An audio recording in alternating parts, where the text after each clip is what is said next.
First ಬಂದಾಗ ತುಂಬ ಹೆದರಿಕೆ ಇತ್ತು. ಅಂದರೆ ಐ ವಾಸ್ ಲೈಕ್ ಮೈಕ್ನ ಪಾಸ್ ಮಾಡ್ತಾ ಇದ್ದೆ. ಸೊ ಜೋಗಿ ಸರ್ ಇವರು ವಾಸು ಸರ್ನೆಲ್ಲ ನೋಡಿ ಅಪ್ಪ ಏನು ಕ್ವಶನ್ ಕೇಳ್ತಾರೋ ಹೇಗೋ ಅನ್ನಿಸ್ತಾ ಇತ್ತು. ಬಟ್ ಅವ್ರು ನಮಗೆ ಕೊಟ್ಟಿದ್ದ ಪ್ರಮೋಷನ್, ಅವ್ರ ಆಶೀರ್ವಾದದಿಂದ ಇವತ್ತೆಷ್ಟು ಅಂದರೆ ರೀಚ್ ಆಗ್ತಿದೆ ಅಂದರೆ ಮೋಸ್ಟ್ ಆಫ್ ಇನ್ಸ್ಟಾಗ್ರಾಮ್ ಆಗಲಿ ಯೂಟ್ಯೂಬ್ ಆಗಲಿ ನೋಡ್ತಾ ಇದ್ರೆ ಖುಷಿ ಆಗುತ್ತೆ. ಈ ನನ್ನ ಸಾಂಗ್ ಕೂಡ ಆಲ್ಮೋಸ್ಟ್ 1 million ರೀಚ್ ಆಗಿದೆ because of all your support. ನಾವು ವಾಟ್ಸಪ್ಪಲ್ಲಿ ಕಳಿಸ್ಕೋಬೋದು, ನಮ್ಮ ಫ್ರೆಂಡ್ಸಿಗೆ ಶೇರ್ ಮಾಡ್ಬೋದು, ಎಷ್ಟು ಆಗುತ್ತೆ ಏನೋ 500 400 ವಾಟ್ಸಪ್ ಸ್ಟೇಟಸ್ ಹಾಕೋಬೋದು. ಬಟ್ ನಿಮ್ಗಳ ಪ್ರಯತ್ನದಿಂದ, ನಿಮ್ಗಳ ಸಪೋರ್ಟಿಂದ ನಾವಿವತ್ತು ಮತ್ತೆ ಕೂತಿದ್ದೀವಿ ಅಂದರೆ I am really thank you all. Thank you so much for that. And ನಮ್ಮ ಕೂಸ್ ಬಗ್ಗೆ ಮಾತಾಡ್ಬೇಕಂದ್ರೆ ಹೇಳ್ತಾರಲ್ಲ, ಎತ್ತವರಿಗೆ ಯಜ್ಞ ಮುದ್ದು ಅಂತ. ಇದು ಯಜ್ಞ ಅಲ್ಲ, ತುಂಬ ಚೆನ್ನಾಗಿದೆ, ಮುದ್ದಾಗಿದೆ. ಈಗ ನೀವು ಟ್ರೈಲರ್ ನೋಡಿದ್ರಿ, ಟೀಸರ್ ನೋಡಿದಿರಿ, ಒಂದೊಂದ್ರಲ್ಲೂ ತುಂಬ ಒಬ್ಬೊಬ್ರು ವಿಭಿನ್ನ ಪಾತ್ರದಲ್ಲಿ ಕಾಣಿಸ್ಕೊಂಡಿದ್ದಾರೆ. ಅಲ್ಲಿ ಕತೆ ಆಗಲಿ, ಒಂದು ಅತಿ ಮೇಕಪ್ ಮಾಡಿ ಹೀರೋ ಹೀರೋಯಿನ್ ಫುಲ್ಲು ಗ್ಲಾಮರ್ ಕಾಣಬೇಕು ಅಂತ ಮಾಡಿಲ್ಲ, ಜನಗಳಿಗೆ ಮುಟ್ಟೋ ಥರ ಮಾಡಿದ್ದೀವಿ. ಇಲ್ಲಿ ನಂಗೆ ತುಂಬ ಹೇಳೋಂಥದ್ದೇನಿಲ್ಲ, ಬಟ್ ನೀವೆಲ್ಲ ಥಿಯೇಟ್ರಿಗೆ ಬಂದು ನೋಡ್ಬೇಕು. ಯಾಕೆಂದ್ರೆ ನಾನು ಹೇಳಕ್ ಹೋದ್ರೆ ಮೂವಿ ಎಲ್ಲಿ ಬಿಟ್ಕೊಟ್ಬಿಡ್ತೀನಿ ಅನ್ನೋಷ್ಟು ಭಯ. ನನಗೆ ಅಷ್ಟೇ, ನಾನು ಫುಲ್ ನೋಡಕ್ ಹೋಗ್ಲಿಲ್ಲ, 75% ನೋಡಿದ್ದೀನಿ. Even I want to watch with you guys. ನಾನಲ್ಲಿ ಮೂವಿನ ಥಿಯೇಟ್ರಲ್ಲಿ ನೋಡಬೇಕು ಅಂತಾನೆ ನಾನು ಅವ್ರಿಗೆ ಹೇಳ್ಕೊಂಡಿದ್ದೀನಿ. ನಾನು ನೋಡಲ್ಲ ಅಂತಾನೆ ಅವ್ರಿಗೆ ಹೇಳಿದ್ದೀನಿ ಆಲ್ರೆಡಿ. 25% ಹಾಗೆ ಇದೆ. ಕ್ಲೈಮ್ಯಾಕ್ಸ್ ಕೂಡ ನಾನು ಥಿಯೇಟ್ರಲ್ಲಿ ನೋಡಬೇಕು ಅನ್ನೋ ಕಾನ್ಫಿಡೆನ್ಸ್ ಎಲ್ಲ ಇದ್ದೀನಿ. ಬಟ್ ಜನ ತುಂಬ ಇಷ್ಟಪಡ್ತಾರೆ, ನಮ್ಮನ್ನ ಮೆಚ್ಕೊಳ್ತಾರೆ ಈ ಮೂವಿನ ಅನ್ನೋ ಕಾನ್ಫಿಡೆನ್ಸ್ ಕೂಡ ನನಗಿದೆ ಅದರಲ್ಲಿ. ಆ್ಯಂಡ್ ಥ್ಯಾಂಕ್ ಯು ಸರ್, ಬಂದಿದ್ದಕ್ಕೆ ತುಂಬ ಖುಷಿ ಆಯಿತು.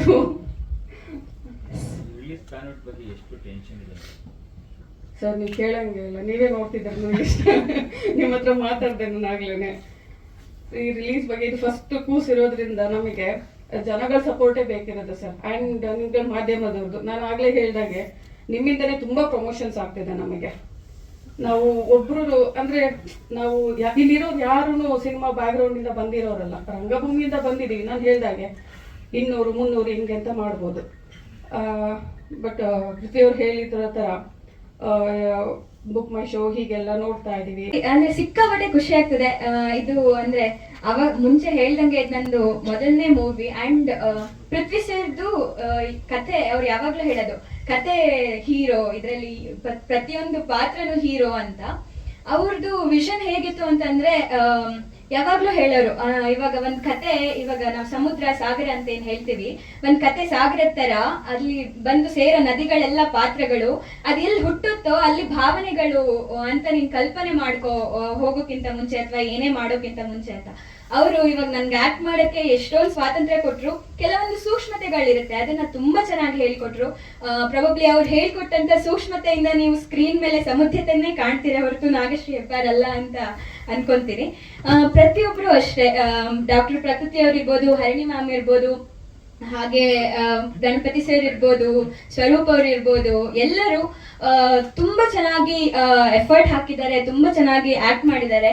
ಅವರೆಲ್ಲರ ಜೊತೆನೂ ತೆರೆ ಹಂಚ್ಕೊಂಡಾಗ ನನ್ಗೆ ಸಪೋರ್ಟಿವ್ ಆಗಿದ್ದಾರೆ. ಮೇನ್ ಆಗಿ ಪೃಥ್ವಿ ಸರ್ ಅಂತೂ ಅವರಿಗೆ ಕ್ಲಾರಿಟಿ ಇದೆ ಅಂತ ನನಗೆ ಅನ್ನಿಸ್ತು. ಅವ್ರ ಕತೆ ನರೇಟ್ ಮಾಡಿದಾಗ ಒಂದು ವಿಷನ್, ಒಂದು ಕ್ಲಾರಿಟಿ ಇದೆ, ಹೀಗೆ ಬರಬೇಕು ಪ್ರತಿಯೊಂದು ಪಾತ್ರಗಳು ಅನ್ನೋದೊಂದು ಕ್ಲಾರಿಟಿ ಇಟ್ಕೊಂಡೆ ಅವರು ಈ ಮೂವಿಯನ್ನ ಕಂಪ್ಲೀಟ್ ಮಾಡಿದ್ದಾರೆ. ಇವಾಗ ಜನವರಿ 30ಕ್ಕೆ ತೆರೆ ಕಾಣ್ತಿದೆ. ಎಲ್ಲರೂ ಚಿತ್ರಮಂದಿರಗಳಿಗೆ ಬಂದು ಚಿತ್ರವನ್ನ ನೋಡಿ, ನಿಮಗಳಿಗೆ ಇಷ್ಟ ಆದ್ರೆ ನಿಮ್ ಪಕ್ಕದಲ್ಲಿ ಇದ್ದವರಿಗೂ ಹೇಳಿ, ಅವ್ರ ಅಭಿಪ್ರಾಯನು ಹಂಚ್ಕೊಳಕ್ ಹೇಳಿ ಅಂತ ಹೇಳಕ್ಕೆ ಇಷ್ಟಪಡ್ತೀನಿ. ಪಕ್ಕದಲ್ಲಿದ್ದವ್ರು ಹೆಂಗೋ ಥಿಯೇಟರ್ ಒಳಗಡೆ ಬಂದಿರ್ತಾರೆ, ಪಕ್ಕದ ಮನೆಯವ್ರಿಗೆ ಇಲ್ಲಿ ಕೆಲವರು ಹೋಗಿಲ್ಲ ಅವರಿಗೆ ಥ್ಯಾಂಕ್ ಯು. ನೀವು ಮೂವಿ ನೋಡ್ಬೇಕು, ಇವಾಗ ಹೇಳ್ಬಿಟ್ರೆ ಕತೆ ಮೇಲೆ ಆಗುತ್ತೆ.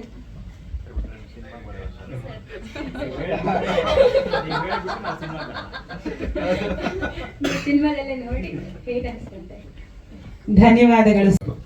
ಮೈಸೂರಲ್ಲಿ ನಾನು ಓದಿದ್ದು ಬೆಳೆದಿದ್ದು ಹುಟ್ಟಿದ್ದಲ್ಲ ಮೈಸೂರಲ್ಲಿ. ನನ್ನ ಒಂದು ಸ್ಕೂಲಲ್ಲಿ ಮೋಟಿವೇಶನಲ್ ಸ್ಪೀಕ್ ಮಾಡೋಕ್ಕೆ ಕರೆದಿದ್ರು. ತುಂಬ ಜನ ಸಿಕ್ಕಾಪಟ್ಟೆ ಮಾತಾಡಿದ್ರು. ಈ ಸ್ಟೇಜ್ ಪ್ರೋಗ್ರಾಮ್ ಅಂದರೆ ಕೆಲವೊಂದು ಅಲ್ಲಿಯ ಲೀಡರ್ಸು ಎಲ್ಲ ಇರ್ತಾರೆ.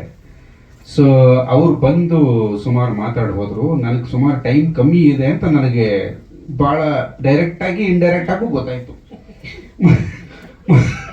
ಮುಂದೊಬ್ಬರು ಕೂತಿದ್ರು, ಸರ್ ನನಗೆ ಎಷ್ಟು ಸಮಯ ಇದೆ ಅಂತ ಕೇಳಿದೆ. ಸರ್ ನೀವು ಎಷ್ಟೊತ್ತರ ಮಾತಾಡಿ 15 ನಿಮಿಷ ನಾವು ಹೋಗ್ಬಿಡ್ತೀವಿ ಅಂದರು. ಅಷ್ಟು ದೊಡ್ಡ ಮರ್ಯಾದೆ ಆಗೋಕ್ಕಿಂತ ಮುಂಚೆ ಮಾತು ಮುಗಿಸ್ಬಿಡ್ತೀನಿ.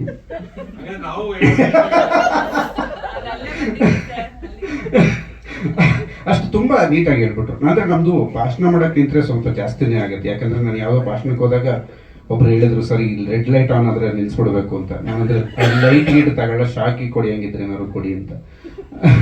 ಹಂಗೆ ಸಿಕ್ಕಾಪಟ್ಟೆ ಮಾತಾಡಲ್ಲ.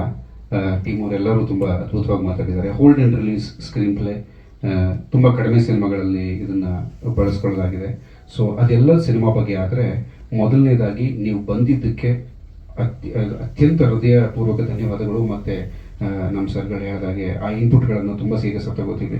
ಮತ್ತು ಬಹಳ ಮುಖ್ಯವಾಗಿ ನಾನು ಜಯತೀರ್ಥ ಸರ್ ಬಗ್ಗೆ ಮಾತಾಡಲೇಬೇಕು. ನಾನು ಆ್ಯಸ್ ಅ ಡೈರೆಕ್ಟರ್ ಅವರ ದೊಡ್ಡ ಫ್ಯಾನ್. ಅಂದರೆ ಇದು ತುಂಬ ಲೈಟಾಗಿ ಯೂಸ್ ಮಾಡ್ಬಿಡ್ತಾರೆ ಈ ವರ್ಡನ್ನು. ಫ್ಯಾನು, ಅಭಿಮಾನಿ, ನಿಮ್ಮ ಕಂಡ್ರೆ ಇಷ್ಟ ಸರ್, ಎದುರುಗಡೆ ಕೂತ್ಕೊಂಡಾಗ ಹೇಳ್ಬಿಡೋದು. ಆಮೇಲೆ ಯಾರು ಹೇಳಿದೆ ಸರ್ ಅನ್ನೋದು. ಅವರ ಹಾಸ್ಯ ಪ್ರಜ್ಞೆ ಮತ್ತು ಹಾಸ್ಯ ಮತ್ತು ಸೀರಿಯಸ್ನೆಸ್ಸನ್ನು ಒಟ್ಟಿಗೆ ತಗೊಳ್ಳೋದು. ಆದಿಜ್ಯೋತಿ ಬನ್ನಿಯೋ, ಬತ್ತೈದಿನ ಸಗಣಿ ಪಿಂಟು, ಇವು ಎರಡರ ಮಧ್ಯದ ಕಾಂಬಿನೇಷನಲ್ಲಿ ಎಲ್ಲಪ್ಪ ಈ ವ್ಯಕ್ತಿ ನಿಂತ್ಕೋತಾರೆ ಅಂತ ನಾನು ತುಂಬ ಯೋಚನೆ ಮಾಡಿದ್ದೆ ಅವಾಗ. ಬೆಲ್ ಬಾಟಮ್ ನೋಡಿದಾಗ ಡಿಫೆಕ್ಟಿವ್ ದಿವಾಕರ್ ಇರ್ಬೋದು, ಸಗಣಿ ಪಿಂಟು ಇರ್ಬೋದು, ಜೊತೆಗೆ ಆದಿಜ್ಯೋತಿ ಬನ್ನಿಯೋ ಅಂತ ಅತ್ಯುತ್ತಮವಾದ ಹಾಡನ್ನು. ಸೊ ಹಾಗಾಗಿ ಮತ್ತೆ 8 ನಿಮಿಷ 31 ಸೆಕೆಂಡ್ ಮಾತಾಡಿದ್ದೀನಿ ಸರ್ ಹತ್ರ ನಾನು. ಅಷ್ಟಲ್ಲೇ ನಮ್ಗೆ ಬಂದರು ಸರ್. ಅದನ್ನು ನಂಬಿ ಬಂದಿದ್ದಕ್ಕೆ ಮತ್ತೆ ಬೆನ್ ತಟ್ಟಿದ್ದಕ್ಕೆ ತುಂಬ ಅದು ಅನಂತ ಧನ್ಯವಾದ ಸರ್. ಧನ್ಯವಾದಕ್ಕಿಂತ ಮೇಲಿಂದ ಏನಾದ್ರು ಇದ್ರೆ ಯೋಚನೆ ಮಾಡ್ಕೊಂಬಂದು ಹೇಳ್ತೀನಿ. ಸೊ ಆಮೇಲೆ ಅದೇ ಇನ್ನು ಸಿನಿಮಾ ಸರ್ ಕ್ವಶನ್ ಏನಾದ್ರೆ ಸಿನಿಮಾ ಡ್ಯೂರೇಷನ್ 1 ಗಂಟೆ 53 ನಿಮಿಷ, ಜಸ್ಟ್ ಬಿಲೋ 2 hours ಸೆನ್ಸರ್ ಆಗಿದೆ. US 16+ ಸರ್ಟಿಫಿಕೇಶನ್ ಬಂದಿದೆ. 1 ಗಂಟೆ 53 ನಿಮಿಷ ಇದೆ ಸರ್ ಸಿನಿಮಾ ಡ್ಯೂರೇಷನ್ನು. ಮತ್ತೆ ಏನಾದರೂ ಪ್ರಶ್ನೆಗಳಿದ್ರೆ ಉತ್ತರಿಸ್ತೀನಿ, ಇಲ್ಲ ಕೊನೆಯಲ್ಲಿ ಒಂದು ಸ್ಟೇಟ್ಮೆಂಟ್. ಗಂಭೀರ ಹಾಸ್ಯ, ತಿಳಿ ಹಾಸ್ಯ, ಕೇವಲ ಅಭಿನಯದಲ್ಲಿ ತೋರಿಸ್ತಕ್ಕಂಥ ಹಾಸ್ಯ, ಇನ್ನು ಅಶ್ಲೀಲವಾದಂಥ ಹಾಸ್ಯ. ಆ ಅಶ್ಲೀಲವಾದಂಥ ಹಾಸ್ಯಗಳನ್ನೆಲ್ಲ ಮಾಡಿದಾಗ ಏನಾಗ್ತದೆ ಕೇಳಿದ್ರೆ ಹಾಸ್ಯ ಹೋಗಿ ಅಪಹಾಸ್ಯ ಆಗ್ಬಿಡುತ್ತೆ. ನನ್ನ ಜೀವನದಲ್ಲಿ ನಾನು ಮೆಚ್ಚಿಕೊಂಡಂಥ ಒಬ್ಬ ಹಾಸ್ಯ ಕಲಾವಿದನನ್ನು ನಾನಿವತ್ತು ನೆನಪು ಮಾಡ್ಕೊಳ್ತೇನೆ. ಅವರು ಮೂಡುಗೋಡು ಶಾಂತಕುಮಾರ್ ಹೆಗಡೆ ಅಂತ. ಅವರು ಹುಲಿಮನೆ ಸೀತಾರಾಮ ಶಾಸ್ತ್ರಿ ಅವರ ಸಂಗಾತಿಗಳಾಗಿ ಜಯ ಕರ್ನಾಟಕ ನಾಟ್ಯ ಸಂಘವನ್ನು ನಡೆಸಿದವರು. ಸೀತಾರಾಮ ಶಾಸ್ತ್ರಿಗಳು ಟಿಪ್ಪನ್ನು ಮಾಡ್ತಿದ್ರು, ಅವರು ಮೀರ್ ಸಾಧಕನ ಪಾತ್ರ ಮಾಡ್ತಿದ್ರು. ಸಾಮಾನ್ಯ ನನ್ನ 20 ವರ್ಷದ ನಂತರದಲ್ಲಿ ಒಂದು 15-20 ವರ್ಷ ಅವರು ಬದುಕು ಉಳಿದಿದ್ರು ಶಾಂತಕುಮಾರ್ ಹೆಗಡೆ ಅವರು. ಆದರೆ ಸೀತಾರಾಮ ಶಾಸ್ತ್ರಿ ಅವರು ತೀರ್ಕೊಬಿಟ್ಟಿದ್ರು. ಅವರ ಟಿಪ್ಪು ಸುಲ್ತಾನನ ಮೀರ್ ಸಾಧಕ ಮತ್ತು ಮುದುಕನ ಮದುವೆಯ ಮುದುಕ ಕರ್ನಾಟಕ ರಂಗಭೂಮಿಯಲ್ಲಿ ಯಾರೂ ಆ ರೀತಿ ಮಾಡಲಿಲ್ಲ. ಯಾಕೆಂದ್ರೆ ನನ್ನ ಇವತ್ತಿಗೂ ಆ ಕಣ್ಣಲ್ಲಿರ್ತಕ್ಕಂಥ ಪಾತ್ರ ಅಂದ್ರೆ ನಾನು ಮೆಚ್ಕೊಳ್ಳೋದು ಅವ್ರನ್ನೊಬ್ಬನ್ನೇ, ಮೂಡುಗೋಡು ಶಾಂತಕುಮಾರ್ ಹೆಗಡೆ ಅಂತ. ಅದೇ ರೀತಿಯಲ್ಲಿ ಗಂಭೀರವಾಗಿ ಪಾತ್ರ ಮಾಡ್ತಕ್ಕಂಥದ್ದು ಬಾಲ್ಯದಿಂದ ಕಲ್ತಿದ್ದೆ, ಅದನ್ನು ಸೀತಾರಾಮ ಶಾಸ್ತ್ರಿಯಿಂದ ಕಲ್ತ್ಕೊಂಡ್ಬಿಟ್ಟೆ. ಹಾಗಾಗಿ ಹಾಸ್ಯ ಆ ಕ್ಷಣಕ್ಕೆ ಆ ಕ್ಷಣದಲ್ಲಿ ಹುಟ್ಟತಕ್ಕಂಥ ಒಂದು ಕ್ರಿಯೆ. ಅತ್ಯಂತ ಏನು ತೀಕ್ಷ್ಣ ಸ್ವಭಾವ ಬೇಕು, ಮಾತಿನಲ್ಲಿ ಚತುರತೆ ಬೇಕು. ಅಂಥ ಹಾಸ್ಯವನ್ನು ಅವ್ರು ಹೇಗೆ ಮಾಡ್ತಿದ್ರು ಅಂತ ಹೇಳೋದನ್ನು 1-2-3 ಉದಾಹರಣೆಗಳನ್ನು ಕೊಟ್ಟು ನಾನು ಮಾತು ಮುಗಿಸ್ತೇನೆ. ಶಾಂತಕುಮಾರ್ ಹೆಗಡೆ ಅವರನ್ನ ಸಾಮಾನ್ಯ ನಾನು ನನ್ನ 35ನೇ ವಯಸ್ಸಿನಲ್ಲಿ ಹೋಗಿ ಸ್ವರ್ಬಾದವರು ಅವರು ಇಲ್ಲೆಲ್ಲೋ ತಿರುಗ್ತಾ ಇರ್ತಿದ್ರು. ಕಂಪನಿ ನಾಟಕಗಳಿಗೆ ಅಂದರೆ ಹಣಕಾಸಿನ ತೊಂದರೆಗಳಾದಾಗ ಇವರು ಮುದುಕನ ಮದುವೆಯನ್ನು ಸ್ಪೆಷಲ್ ಆಗಿ ಇಟ್ಟು ಹಣ ಮಾಡ್ಕೊಳ್ತಕ್ಕಂಥ ಒಬ್ಬ ಶ್ರೇಷ್ಠ ಅತಿಥಿ ನಟ ಆಗಿದ್ರು. ಒಂದಿನ ಸಿದ್ದಾಪುರಕ್ಕೆ ಬಂದಿದ್ರು. ನಾನು ಅವ್ರನ್ನ ಅಜ್ಜ ಆರಾಮಿದ್ದೀರಾ ಕೇಳಿದೆ. ಹೀಗೆ ನೋಡಿದ್ರು. ಆ ತೆಗೆದು ಬಿಟ್ರೆ ಆ ಸೇರಿಸಿದ್ರೆ ಆರಾಮು, ಆ ತೆಗೆದು ಬಿಟ್ರೆ ರಾಮ. ನೋಡಿ, ಆ ಕ್ಷಣಕ್ಕೆ ಅವರ ಹಾಸ್ಯವನ್ನ ಉತ್ಪಾದನೆ ಮಾಡಿಬಿಟ್ರು. ಆ ರೀತಿಯಲ್ಲಿ ಮತ್ತೊಂದು ಬಾರಿ ಅದೇ ರೀತಿ ಗಂಭೀರ ಹಾಸ್ಯ ಅಂದ್ರೆ ಹೇಗಿರುತ್ತೆ ಅಂತಂದ್ರೆ, ಬಿಳಿಸಲಿಗೆ ಗಣಪತಿ ಹೆಗಡೆ ಅಂತ ಸಿದ್ದಾಪುರದವರು ಯಕ್ಷಗಾನದ ಪ್ರಸಂಗಕರ್ತರು. ಒಂದು 25-30 ಪ್ರಸಂಗಗಳನ್ನು ಬರೆದಿದ್ದಾರೆ. ನಾನು ಚಿಕ್ಕವನಿದ್ದ ಕಿರಾಣಿ ಅಂಗಡಿಯಲ್ಲಿ ಒಂದು ಕೆಲಸಕ್ಕೆ ಹೋಗ್ತಿದ್ದೆ. ಪ್ರತಿ ಬುಧವಾರ ನಮ್ಮೂರಲ್ಲಿ ಸಂತೆ. ಅವ್ರು ಪ್ರತಿ ಸಂತೆ ದಿವಸ ಬರ್ತಿದ್ರು, ಅಂಗಡಿಗೆ ಬರ್ತಿದ್ರು. ಅವ್ರು ತಗೊಳ್ಳೋದು ಏನಪ್ಪಾ ಅಂತ ಕೇಳಿದ್ರೆ, ಒಂದು ಬಂಡಲ್ ಬೀಡಿ, ಒಂದು ಕಡ್ಡಿ ಪೆಟ್ಟಿಗೆ ಡಜನ್, ಅದಿಷ್ಟು ತಗೊಂಡು ಹೋಗ್ತಿದ್ರು. ಯಾರ ಹತ್ರ ಏನೂ ಮಾತಾಡೋದಿಲ್ಲ ಆಗಿತ್ತು. ಅಂದ್ರೆ ಅವರಿಗೆ ಆ ಅಂಗಡಿ ಸೌಕರ್ಯ ಗೊತ್ತು. ಇವ್ರು ಬಂದ್ರು ಅಂದ್ರೆ ಅದಿಷ್ಟು ತೆಗೆದಿಡ್ತಿದ್ರು, ಅಷ್ಟು ದುಡ್ಡು ತೆಗೆದು ಕೊಡ್ತಿದ್ರು, ತಕ್ಷಣ ಹೋಗ್ತಿದ್ರು. ಒಂದು ದಿವಸ ಏನಾಗಿದೆ ಕೇಳಿದ್ರೆ, ನಾವು ಕೆಲಸ ಮಾಡ್ತಕ್ಕಂಥ ಅಂಗಡಿಯ ಬಾಗಲದಲ್ಲೇ ನಮ್ಮ ಕುಮಟಾದ ಒಬ್ಬ ಭಟ್ರು ತೆಂಗಿನಕಾಯಿ ಮಾರ್ತಿದ್ರು.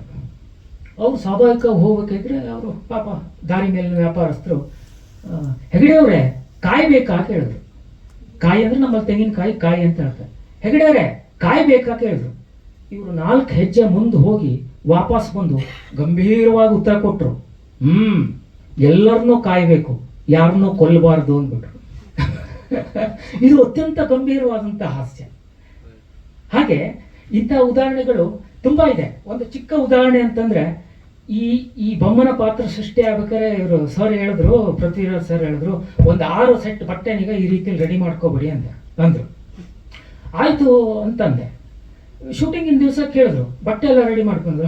ಎಷ್ಟು ಕೇಳಿದ್ರು. ಇಲ್ಲ, ಒಂದು 2 ಸೆಟ್ ಮಾಡ್ಕೊಂಡಿದ್ದೀನಿ ಸಾಕು. ಅಲ್ರಿ ದಿವಸ ಅದನ್ನೆಲ್ಲ ವಾಶ್ ಮಾಡೆಲ್ಲ ಮಾಡ್ಲಿಕ್ಕೆ ಆಗದ್ರೆ ಒಂದು 6 ಸೆಟ್ ಮಾಡ್ಕೋಬೇಕಾಗಿತ್ತು ಅಂತ ಹೇಳಿದ್ರು. ಯಾಕೆ ಕೇಳಿದೆ. ಅಲ್ರಿ ಪಕ್ಕದಲ್ಲಿದ್ದವ್ರಿಗೆ ವಾಸನೆ ಎಲ್ಲ ಬರಲ್ಲೇನ್ರಿ ಕೇಳಿದ್ರು. ನಾ ತಕ್ಷಣ ಉತ್ತರ ಕೊಟ್ಬಿಟ್ಟೆ, ಪಕ್ಕದಲ್ಲಿರೋರಿಗೆ ವಾಸನೆ ಬಂದ್ರೆ ನಿಮಗೆ ಬರ್ತದೆ, ನಂಗೇನ ಬರ್ತದೆ ಕೇಳಿದೆ ನಾನು. ಓಕೆ, ಮೊದಲನೇದಾಗಿ ಇಲ್ಲಿ ಬಂದಿರೋ ಎಲ್ಲ ಮಾಧ್ಯಮದವರಿಗೆ ತುಂಬಾ ಧನ್ಯವಾದಗಳು. ನಿಮ್ ಸಪೋರ್ಟ್ ಅವತ್ತಿಂದನೂ ಮೊದಲು ಪ್ರೆಸ್ ಮೀಟ್ ಮಾಡೋದಲ್ಲಿಂದನೂ ಇಲ್ಲಿ ತನಕನೂ ಎಲ್ಲ ತುಂಬಾ ರೀಚ್ ಮಾಡಿಕೊಟ್ಟಿದ್ದೀರಾ. ತುಂಬಾ ಖುಷಿ ಆಗ್ತಿದೆ. ಹಾಗೆ ಜಯತೀರ್ಥ ಸರ್ ಅವರು ನಮ್ಮನ್ನು ಮೀಟ್ ಮಾಡ್ದೇನೆ ಡೈರೆಕ್ಟ್ ಆಗಿ ಇವತ್ತೇ ಮೀಟ್ ಮಾಡಿದ್ದು ಅಂತ ಅವ್ರು ಮೆನ್ಷನ್ ಮಾಡಿದ್ರು. ಅಂದ್ರೆ ಹೊಸೊಬ್ರಿಗೆ ಸಪೋರ್ಟ್ ಮಾಡ್ಬೇಕು ಅನ್ನೋ ಅವ್ರದೊಂದು ಒಳ್ಳೆ ಗುಣ ನಮ್ಗೆ ತುಂಬಾ ಇಷ್ಟ ಆಯ್ತು. ಹಾಗೆ ಅವರು ಸಿನಿಮಾದ ಫ್ಯಾನ್. ನಾನು ಬೆಲ್ ಬಾಟಮ್ ನಾನು ಸುಮಾರು ಸತಿ ನೋಡಿದ್ದೀನಿ ಅಂತ ಹೇಳ್ಬಿಟ್ಟು ಮುಗಿಸೋದು. ಆದ್ರೆ ಹೇಗೆ ಮಾಡಬೇಕು, ಹೊಸೊಬ್ರಿಗೆ ಇದು ಬೇಕು ಸರ್. ಥ್ಯಾಂಕ್ ಯು, ನೀವು ತುಂಬಾ ಥ್ಯಾಂಕ್ಸ್. ಇವತ್ತು ಇನ್ನೊಂದು ಆಪ್ಷನ್ ಇದೆ, ಬೆಳಗ್ಗೆ ಹಾಲು ಹಾಕೋರು ಮನೆಗೆ ಬಂದು ಟಿಕೆಟ್ ಕೊಟ್ಟರು ಸಂತೋಷ ತಗೋತಾರೆ ಜನಗಳು. ಸರ್ ಪ್ರತಿ ಪರಿಸ್ಥಿತಿ ಇವತ್ತು ಬಂದಿದೆ. ಹೌದು ಸರ್, ಹೌದು. ಕೊಡ್ತೀವಲ್ಲ ಮಾರ್ನಿಂಗ್ ಶೋ ಎಲ್ಲ ಪ್ರಯೋಜನ ಇರ್ತದೆ. ಜನ ಬರೆದು ಅವ್ರ ಜೊತೆ ₹100 ಬೇರೆ ಕೊಟ್ಟು ಟಿಕೆಟ್ ಶೋ ತೋರಿಸ್ತಾ ಇದ್ದಾನೆ, ಜನ ತೋರಿಸ್ತಾ ಇದ್ದಾರೆ. ಅದೆಲ್ಲ ಆಗ್ಬಾರ್ದು.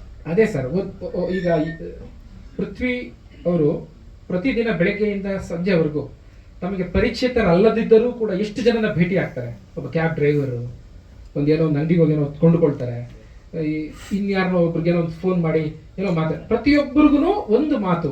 ಅಂದ್ರೆ ನಾವು ಆ ಪೊಸಿಷನ್ ಅಲ್ಲಿ ಇದ್ದೀವಿ ಅಂಥದ್ದೊಂದು ಸಲಹೆಯನ್ನ ನೋಡಿ. ಚಿತ್ರರಂಗ ಸಿನಿಮಾ ಅನ್ನೋದು ಬರೀ ದುಡ್ಡು ಹಾಕಿದವ್ರದಲ್ಲ, ನಿರ್ದೇಶನ ಮಾಡಿದವ್ರದಲ್ಲ, ನಟನೆ ಮಾಡಿದವ್ರದಲ್ಲ, ಅದನ್ನ ಪ್ರಮೋಟ್ ಮಾಡ್ತಿರೋದು ನಿಮ್ಮದೂ ಕೂಡ ಅನ್ನುವ ಜವಾಬ್ದಾರಿಯನ್ನ ಸರ್ ಪ್ರದರ್ಶಿಸ್ತಾ ಇದ್ದಾರೆ. ತುಂಬಾ ಥ್ಯಾಂಕ್ಸ್ ಸರ್. ಇಂಥ ಮನಸ್ಥಿತಿ ಪ್ರತಿಯೊಬ್ಬ ಪತ್ರಕರ್ತರಿಗೆ, ಮೀಡಿಯಾದವರಿಗೆ ಹಾಗೂ ಯೂಟ್ಯೂಬರ್ಸ್ಗಳಿಗೂ ಬಂದ್ಬಿಟ್ರೆ ಸಿನಿಮಾ ಎಲ್ಲೋ ಒಂದ್ ಕಡೆ ತುಂಬಾ ಬೆಂಬಲಿತವಾಗಿ ನಡೆಯುತ್ತೆ.